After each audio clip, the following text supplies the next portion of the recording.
Bismillahirrahmanirrahim. Assalamualaikum warahmatullahi wabarakatuh.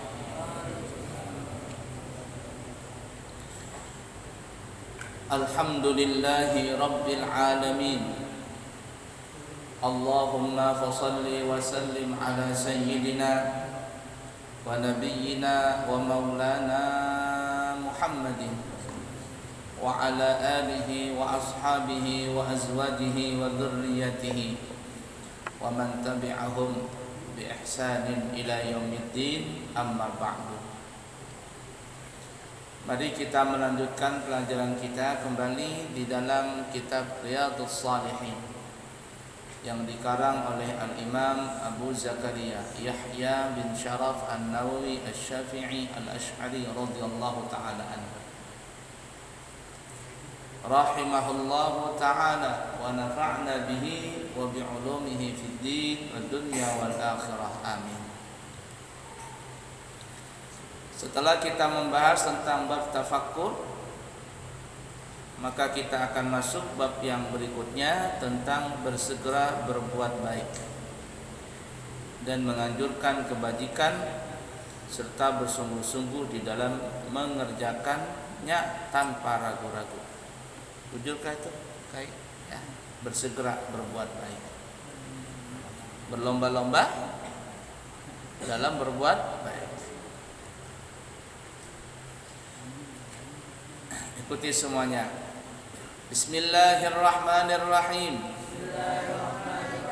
Qala Allah Ta'ala, firman Allah Ta'ala dalam surah Al-Baqarah, surah kedua, ayat 148. A'udzu billahi minasy syaithanir rajim. Fastabiqul khairat. Berlomba-lombalah kalian sekalian dalam berbuat kebaikan. Wa qala ta'ala, dan firman Allah Ta'ala dalam surah Ali Imran, surah ketiga, ayat 133. Wasari'u ila maghfiratin min rabbikum wa jannatin arduha as-samawati wal ardu uiddat lil muttaqin. Bersegeralah kalian kepada ampunan Allah dari Tuhan kalian dan kepada surga yang luasnya seluas langit dan bumi, yang disediakan untuk orang-orang yang bertakwa. Shadaqallahul azim. Nah, ini ayat yang berkaitan dengan disuruhnya kita bersegera untuk berbuat kebaikan. Apa saja bentuk kebaikan, maka segera untuk mendatanginya dengan segera. Salah satu bentuk kebaikan yang paling afdal adalah ketika mendengar panggilan salat. Kalau ada orang mengumandangkan suara adzan untuk salat, maka segeralah kita untuk datang, untuk bersiap-siap. Bahkan kalau bisa sebelum waktu adzan sudah bersiap-siap untuk menuju ke masjid. Tidak pantas kalau seandainya kita tidak ada punya kesibukan, ketika sampai waktu salat kita acuh tak acuh dengan panggilan itu. Segera datang. Tinggalkan semua aktivitas dan segeralah untuk mendatangi, melaksanakan perintah Allah, yaitu salat 5 waktu. Itu paling minimnya tuh. Begitu juga yang lebih besar daripada itu, sampai akhirnya berjihad Kalau memang ada panggilan jihad, maka segeralah untuk segera datang memenuhi panggilan tadi. Fastabiqul khairat, apa saja bentuk kebaikan. Berlomba-lomba di dalam menuju kebaikan itu baik. Bahkan hukumnya makruh kalau seandainya saling tunjul menunjul. Tahu tunjul menunjul? Apa ya bahasanya? Hah? Tunjul menunjul. Nih contoh nih ya. Nah, kata ulama, al-itsar fil ibadah makruh, wal itsaru fil muamalah sunnah. Tunjul menunjul di dalam masalah kebaikan. Contoh ini paling rancak sekali. Salat berjamaah umpama, ada sop pertama kosong. Sop pertama kosong. Saling tunjul menunjul, pian aja berdahulu. Pian. Tunjul-tunjulan nih. Enggak ada yang mau sop pertama. Maka orang ini kena hukum makruh. Allah benci dengan orang seperti itu. Makruh hukumnya. Kalau seandainya Allah tampakkan pahala dari sop pertama itu, maka niscaya orang-orang akan berebutan untuk mendatangi sop pertama itu, merebut sop pertama itu. Sampai-sampai akan berkelahian gara-gara merebut sop pertama tadi. Tapi karena kada kelihatan pahala tadi, maka masing-masing kada mau di sop pertama, dan itu makruh sekali. Seakan-akan dia banyak pahala begitu, tidak mau sop pertama. Ini kalau kita gambarkan ya, kalau kita kiaskan saja pahala itu umpama nih lah. Di sop pertama ini umpama subhanallah pengurus masjid sugih banar nih lah. Umpama di sop pertama ini pengurus masjid menyediakan 100.000. Nah, sudah beandakan duit 100.000. Sop kedua 50.000, sop ketiga 20.000, sop keempat 10.000, seterusnya sampai ibarat kata cuma 100 rupiah. Nah, di belakang itu. Kira-kira orang-orang pilih yang mana? Nih santri, kalau di 100.000 di depan ini nah 50.000, 20.000, ikan pilih yang mana? Kalau ada milih yang 20.000 bungul. Nggak mau duit berarti. Pasti semua orang akan berebutan untuk mendapatkan di sop pertama. Kenapa? Karena 100.000. Cuman sayangnya pahala itu tidak ditampakkan oleh Allah, jangan ditampakkan, berebutan kita. Nah karena tidak ditampakkan tadi, imannya kita ini kurang-kurang, akhirnya saling tunjul menunjul. Sop 2, sop pertama masih kosong, mencari sop kedua, sop kedua masih kosong, cari sop ketiga. Makruh. Dan Allah benci dengan orang seperti itu. Mendahulukan orang lain di dalam ibadah itu makruh hukumnya. Jadi segera fastabiqul khairat.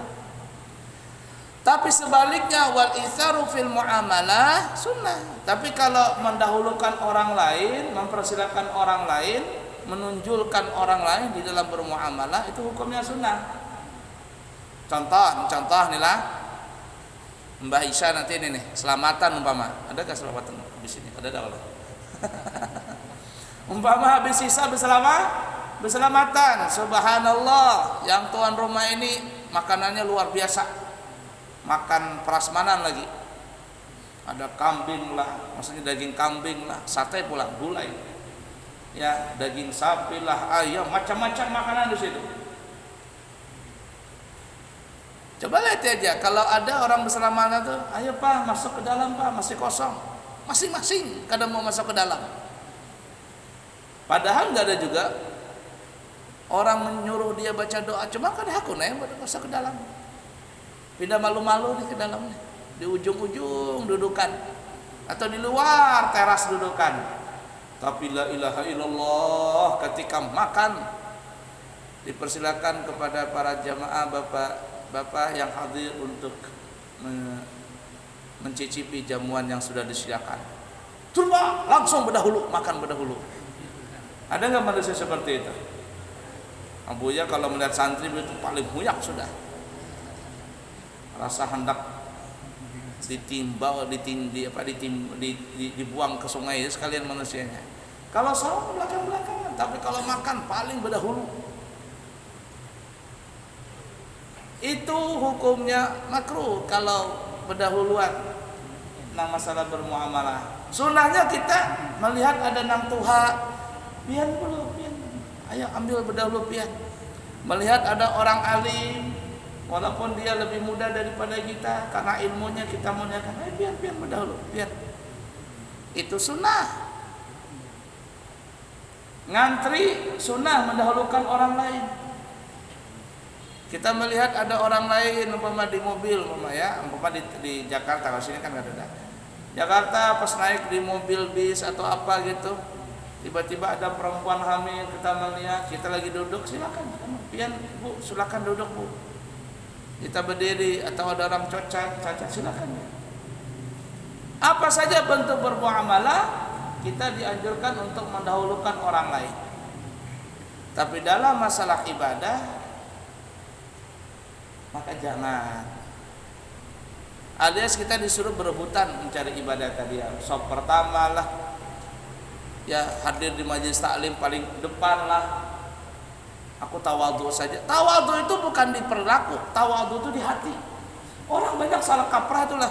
Dia tuh tawadhu benar, bajunya biasa-biasa aja, padahal sini alim. Tapi bajunya biasa-biasa saja, buku piah-piah biasa saja. Apakah itu tawadhu? Nah, belum tentu. Tawadhu itu bukan dilihat dari segi pakaian, bukan dari segi tingkah laku. Yang penting itu tawadhu itu di hati. Di hati. Bisa saja orang tingkah lakunya duduk di ujung-ujung. Dalam hatinya, aku di ujung-ujung saja supaya dikatakan orang tawadhu. Aku hendak berpandir lembut-lembut saja supaya apa? Supaya orang memandangkan aku tawadhu. Masuklah setan di situ. Akhirnya kita gagal dalam masalah mencari sifat yang baik tadi. Jadi tawadhu itu di hati, bukan di tingkah laku. Itu cuma zahirnya saja. Intinya di hati, payahnya itu dalam hati. Nah, itu banyak orang salah kaprah di situ. Berapa banyak orang pakaian biasa-biasa saja tapi lebih sombong daripada syaitan. Berapa banyak orang yang berpakaian luar biasa, kendaraannya mewah, makanannya mewah, tapi hatinya merasa lebih hina daripada semua makhluk. Wah, itu yang hebat.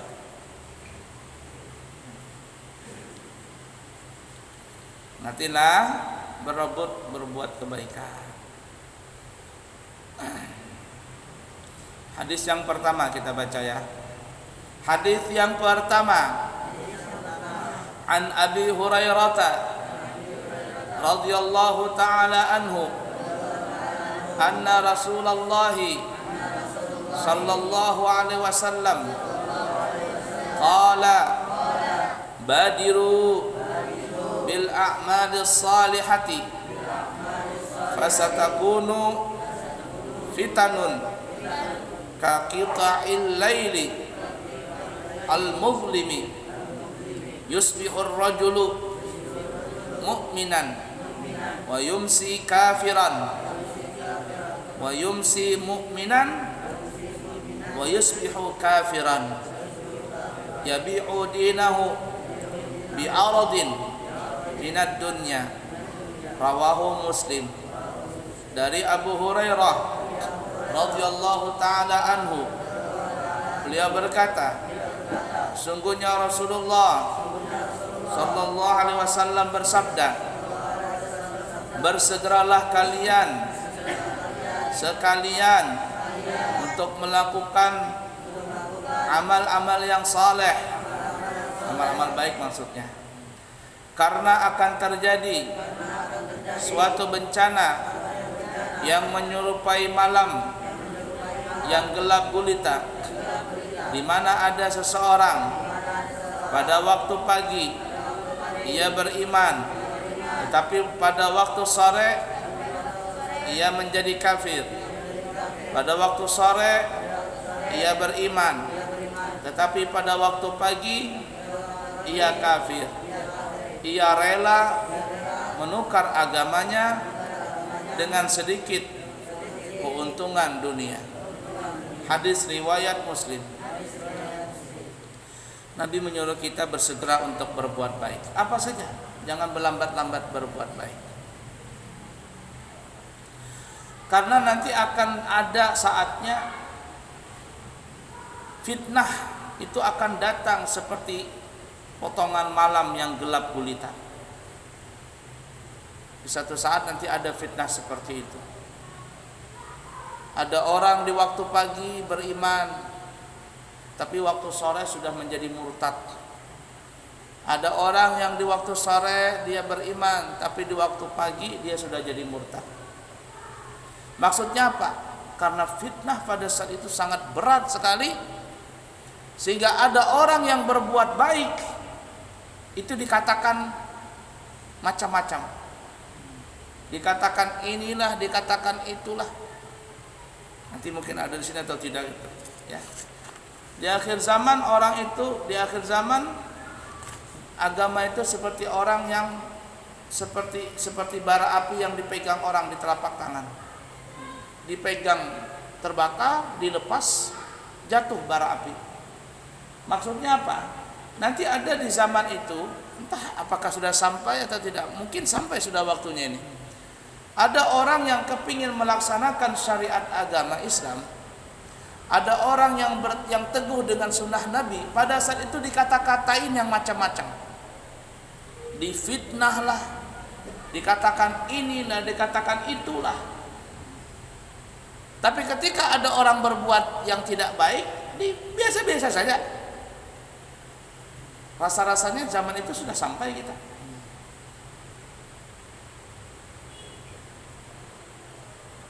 Nah, kata Nabi, kalau seandainya itu belum datang zaman itu, segeralah untuk berbuat baik. Apalagi kalau seandainya sudah datang zaman itu. Kalau ada orang bahari memakai jilbab itu bagus, tapi mungkin zaman sekarang ada orang pakai jilbab dikatakan kolot lah, dikatakan inilah, dikatakan itulah. Ada nanti zamannya seperti itu. Jadi orang yang memegang teguh dengan agamanya itu berat sekali di zaman itu. Sampai-sampai akhirnya yang mereka tidak kuat imannya, paginya beriman, sore-sorenya tiba-tiba sudah jadi kafir dia. Yang sorenya dia beriman, tiba-tiba paginya kafir dia, sudah jadi murtad. Kenapa? Karena menjual agamanya dengan urusan dunia. Ayat diputar balikan. Yang benar jadi salah, yang salah jadi benar, diputar balikan itu. Nah, rasa-rasanya sampai atau tidak zaman itu sekarang? Adalah? Belum lah. Belum. Fitnah itu besar sekali. Fitnah itu besar sekali. Nah, kalau seandainya belum, segera datang. Ada ya pernah diwawancarai satu orang ya, kiai atau apa pokoknya di daerah Jawa atau daerah mana, divideokan. Jadi waktu itu beliau mengatakan, kata beliau, kalau hendak bersedekah sekarang. Kalau kita mau bersedekah, mau nyumbang untuk urusan kebaikan sekarang, kata beliau. Kenapa sekarang? Karena nanti satu saat ada zamannya kita mau nyumbang, mau bersedekah ini, nggak ada lagi yang mau nerima. Tidak ada lagi yang mau menerima. Sedekahnya ada, tapi nggak ada yang mau terima. Kenapa? Karena waktu itu semuanya orang kaya, orang sugih semuanya. Zakatnya ada, tapi nggak ada yang menerima. Makanya ada yang mengatakan ketika Nabi Isa nanti turun, Nabi Isa sudah turun, membunuh Dajjal, kemudian bergabung dengan Imam Mahdi. Kemudian syariat Islam ditegakkan di seluruh dunia. Tidak ada lagi yang kafir, nggak ada, semuanya Islam. Satu bendera di bawah naungan Imam Mahdi dan Nabi Allah Isa. Saat itu tidak ada lagi yang mau terima zakat, itu nggak ada. Zakat ada, tapi nggak ada yang mau terima. Kenapa? Sugih berataan manusianya. Sugih. Damai tentram. Polisi makan gaji buta, tentara makan gaji buta, hakim makan gaji buta aja. Nggak ada lagi nang orang berperkara. Damai tentram. Bahkan dikatakan seorang anak kecil mainannya bukan lagi kucing, tapi mainannya harimau. Mainannya harimau. Kenapa mainannya harimau? Harimaunya kenyang, jadi kada lagi makan manusia. Kenyang. Anak apa makan. Saking tentramnya itu, damai tentram di waktu itu.